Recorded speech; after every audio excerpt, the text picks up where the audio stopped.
Back to Contemporary Black Voices, and now it's time for Hot Topics. But before we get to our topic, we did have someone respond to one of our other shows, so I want to read the response we got from, it's EEMOOGEE160. And this person said, Lord, please help open the eyes of the Negro elderly who are dependent on entitlements and therefore are easily swayed to vote against their own best interests and their future interests, their heirs to the future. What does it, what, Sharon? You know, when I saw that, I did not know whether he was talking about us, talking about other people. So I'm going to take it from 2 points. What entitlements do you think that we might have? You know, and then, yes, you have a lot of Black elderly and other elderly who are concerned about entitlements as well, and the effect that those removing entitlements, to me, it's not even an entitlement. Social Security. It's not an entitlement. We paid into that. We paid into that. Medicare, we paid into that. And my greatest concern is that this country is, you know, is already showing indicators of about to mess up.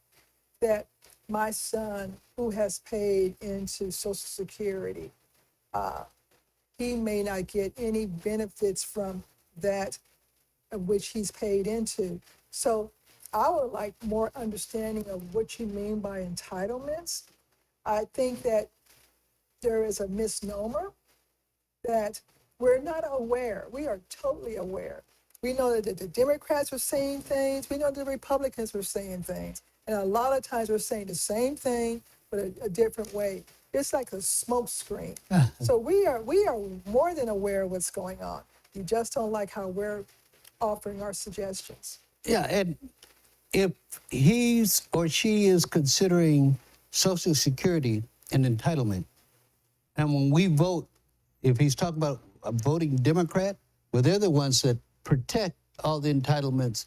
So we are voting in our best interest. On the other hand, a lot of the other folks that vote for Trump are not voting in their best interest. So he needs to be addressing, or she needs to be addressing their comments to them. But we appreciate you at least sharing your thoughts with us, and we encourage that. Mm-hmm. So, hot topic, meet a handkerchief head Negro.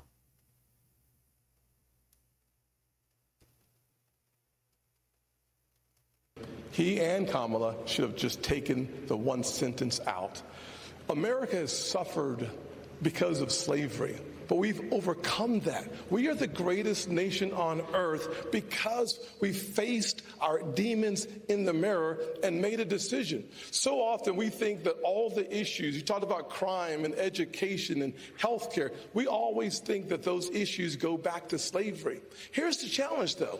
Black families survived slavery. We survived poll taxes and literacy tests. We survived discrimination being woven into the laws of our country. What was hard to survive was Johnson's Great Society, where they decided to put money, where they decided to take the black father out of the household to get a check in the mail, and you can now measure that in unemployment, in crime, in devastation. If you want to restore hope, you've got to restore the family, restore capitalism, and put Americans back at work together as one American family.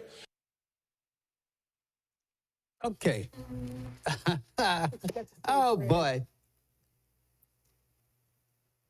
We're so happy. We're so happy that you brought us here. Even though we know we got here in the bottom of slave ships where many of us died, but you brought us to this great country. We didn't have to pay to get here. We're so happy. We're so happy. You had us, you let us work as in your fields because we learned so many skills. Even though you may have raped our great grandmammies and other people, you let us work in your. We're so happy. We're so happy that you opened up the doors for us so that we could start to progress in this country and all that. Forget all that black folks, forget that. That's not important. It's over. You are here in the greatest country in the world, and you got all the opportunity in the world, and there is no racism in this country, even though they're shooting our kids. The police are shooting our kids. Other people are shooting our kids, and everything is fine. You remember he said there's no such thing as racism. There's no such thing as racism. He is the perfect handkerchief head Negro. You know, Tim Scott, I wish I could meet him, talk to him, but it's the black politicians like him that's very, very disturbing to me, in that this whole issue about welfare, they always stick it on black people. Statistically,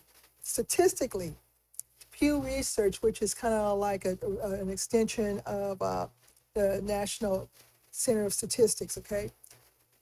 Black folks aren't the main recipients of welfare checks. It's whites and white non-Hispanics, then black folks. But they always make it look like that black folks are the welfare queens, if you will, the baby mamas, if you will. Statistically, you have more white women who are single running households, but the narrative is already put on black women as being baby mamas and raising these children on their own.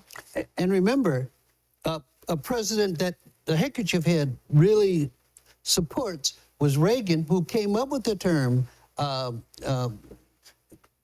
welfare queen, directed at black women. It was Reagan who did that. And then the Johnson's New Deal. Okay, so right now, we can't even get reparations. Any bill to where we could benefit financially, we are not getting because, we're black. So let's take that argument and swing it back to the New Deal. Yes, Johnson did the New Deal, but it was more designed to put money in the homes of welfare money in the homes of white women. Yes, black women, black families did benefit from it as well, but more so it was designed more for white families. Remember, these politicians, Republican and Democrat, as far as I'm concerned, are not going to design a bill where money is designed to give to black people exclusively. So, Tim Scott needs all of his butt whipped. Yeah, and this idea that Johnson did terrible things, when what he did, he passed he had what was it, the Great Society, that helped a lot of blacks in inner cities start businesses and learn how to run businesses. And this idea that welfare chased the black man out of the house. Come on, stop that crap, man. It didn't run him out of the house. Many, not just black women, white women, Hispanic women needed help raising families. And Johnson and the country tried to reach out and help them. So, this, I don't know, he's really not trying to win us over, is he, Sharon? Well, no, he's not going to try to win us over. So, and then Tim Scott has really verbalized the mantra of anti-CRT. We're supposed to forget this part of our history to where our ancestors were kidnapped, There you go. abused, and struggled.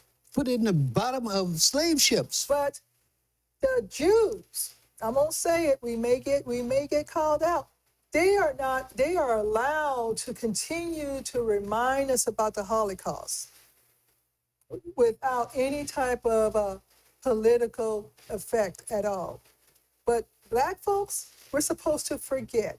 We're supposed to just erase that part of our history in our mind to where we're now thinking, okay, we're just going to go ahead and live and not remember this. But he's wrong. That's part of our history. That is who we are. And remembering the past can help us strengthen our way forward. And you know, when you consider this guy, he's elected in South Carolina. And he had to get elected statewide. So he had to appeal to the Trump group. Them folks. Them folks, yeah. And so we know as black people where he's coming from. And I like the whole idea. I saw a young man on a show, and he was talking about Tim Scott. He said, what we have in the black race are individuals and communities. And the blacks that are more in tune to help us are part of the community. The Tim Scotts, the Clarence Thomas are the individuals. The pathetic thing about it is when white America was forced to start dealing with blacks in terms of employment and everything, what they did, they found the Tim Scott kind. The Tim Scott kind. And so they can see he has a black face, but he doesn't have a black mind. What they're afraid of is the black mind, and that's why they will deal with the Tim Scotts and the Clarence Thomas. Well, you know, one of the things that I believe, I want to give Tim Scott credit, okay? Oh. Now, hold on. I'm walk off the show. Tim Scott is honest. Oh, sure. With How what is he's he saying, honest? with what he's saying. This is what he believes, okay? At least he's verbalizing what he thinks about Do black you folks. think he really believes that crap? So. I think so. You know, because what he's saying is dangerous in my mind. But you got some folks, I know you're going to probably want to, you know, talk to me about this later, on the Democratic side. They're silent. They're not saying anything who are black. And we've been questioning, well, what about the CBC? What about the black politicians? Why aren't they saying anything? So Tim Scott is at least being honest and saying what he believes. We're still wondering about a lot of our black politicians. You know, if you say he's saying what he believes, I have even less respect for him. He's saying what he believes. I mean, was you know, you think about it. What's his name? The DA. He was the DA in South Carolina with who was the black woman who got shot and killed in her apartment. Oh, in Louisiana. No. Not Breonna? Breonna Taylor. Yeah, it was Louisiana. Now he was in a position to do something to really clear up that case. What did he do? He pulled back. So these people, black folks, we got a problem in our community. We got people who are openly antagonistic to us, but we also have people who are in political positions who are antagonistic, but they're not saying anything. Well, if you're telling me that Tim Scott, I mean, I might give him that much credit if he's trying to run game on white folks to get their support, but he really doesn't believe that junk he's saying. No, it's too late, because once it comes out the mouth, he has to own it. He can't come back and say, well, I didn't mean it, I was just playing. Well, I'm looking at it a different way. I'm saying that hopefully this, I can't call him a black man, this Negro is running the game on white folks so that he can get their vote in the Republican Party to be on the ticket. But he really can't believe that there's no more racism in this country. Well, He knows. So yeah, so in a way he is running game. He's trying to run game on us, but we already No, I don't think he's running on us. Well, maybe he is. Some of us, yeah. know, Some of us he he's is. running game on us. So that's why I'm saying that at least he has come forward and said what was in his mind. Because unfortunately, we do have black folks who believe what he says, okay? But again, we've got Democratic politicians who aren't vocalizing what they're saying, but there may be some actions that they're doing that make us wonder, what's up? Well, wait a minute. You say they don't vocalize, but they're doing things? Well, it's okay. So the big argument here Let's just talk about it. Reparations. Okay, We okay. already know Tim Scott's going to probably say we don't need no reparations, blah, blah, blah, blah. But we've got Democratic politicians who are not pushing for reparations as hard as I would like to see them push for. So that's just what I'm saying. You got Tim Scott mouthing off what he thinks. But you also have Democratic politicians whose actions or the lack thereof is almost on the same level. Oh, Sharon. Oh, no, I'm going to say it. I'm going to say Sharon. it. I'm going to say it. I'm going to say it. I'm going to say it. Please. I'm going to say it. Just because, you know, they may be standing over here with us does not mean they agree with everything to support us. So you're putting those folks in the same category. If that's true, we're in big trouble. We're in big trouble. And Yeah. this is what a lot of the young folks were saying. You know, they got a lot of young folks were saying, we're just not going to vote at all. And I personally can understand that argument. You're not getting any support here. You're not getting any support there. So why vote? And I can understand their argument, but I also understand our argument why we should vote. Okay? Right. But I think that as a Black person, just because they're Black does not mean they necessarily are supportive of us. That's right, exactly. And I think those are the ones are getting over. And that would be the Tim Scotts, the Clarence Thomas, and that whole ilk of handkerchief head Negroes. So, okay, final words before we close out. Well, we had an interesting show today, and I hopefully will get some discussions about this topic.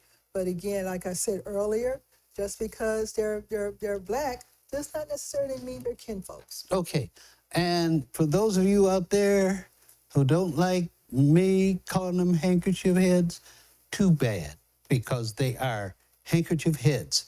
And this is contemporary Black voices telling our story, including the handkerchief heads, our way.